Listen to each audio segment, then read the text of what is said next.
लखनऊ में एक बार फिर चाइनीज मांझा जानलेवा साबित हुआ है। पतंग उड़ाने के शौक में एक हंसते खेलते परिवार का चिराग बुझा दिया।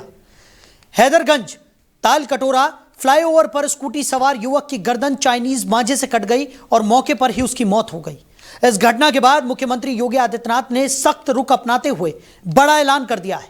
अब चाइनीज मांझे से होने वाली मौत को हत्या माना जाएगा। इसी पर देखिए ये खास रिपोर्ट। चाइनीज मांझा बना मौत का धागा, चाइनीज मांझे ने ली युवक की जान। सीएम योगी का सख्त ऐलान, चाइनीज मांझे से मौत अब मानी जाएगी हत्या।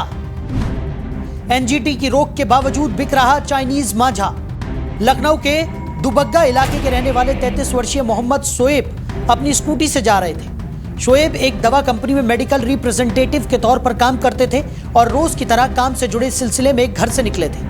दोपहर के वक्त जब वो हैदरगंज से ताल कटोरा मिल एरिया की ओर जाने वाले फ्लाईओवर पर पहुंचे, तभी अचानक पतंग का चाइनीज मांझा तेज रफ्तार में उनकी गर्दन में आकर फंस गया। लोगों के मुताबिक मांझा इतना धारदार और मजबूत था कि शोएब को संभलने या ब्रेक लगाने का मौका तक नहीं मिला। पल भर में मांझे की धार ने उनकी गर्दन को गहराई तक काट दिया। तेज खिंचाव के कारण शोएब स्कूटी से संतुलन खो बैठे और फ्लाईओवर पर ही गिर पड़े। चारों तरफ अफरा तफरी मच गई और लोग मदद के लिए दौड़ पड़े। घटना की सूचना मिलते ही बाजार खाला थाना पुलिस मौके पर पहुंची।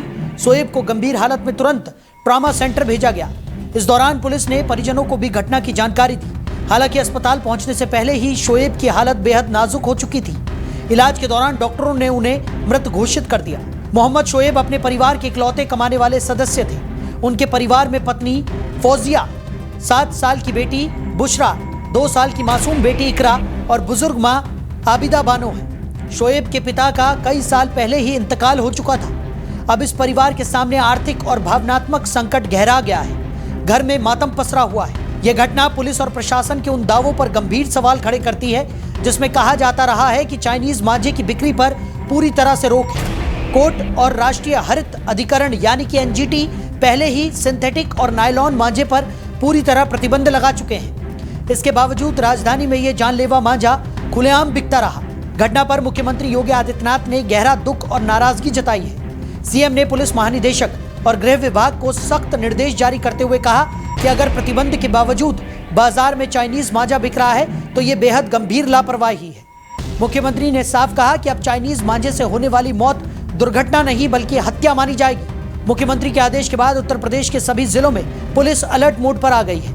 थानों को निर्देश दिए गए हैं कि वो अपने अपने इलाकों में पतंग और मांझे की दुकानों पर सघन तलाशी और छापेमारी अभियान चलाएं। सीएम ने यह भी कहा कि इस कार्रवाई की उच्च स्तरीय समीक्षा होगी और लापरवाही पर अधिकारियों की जिम्मेदारी तय की जाएगी। चाइनीज मांझा पारंपरिक सूती धागे से पूरी तरह अलग होता है। इसे नायलॉन या पॉलिएस्टर जैसे सिंथेटिक मटेरियल से बनाया जाता है।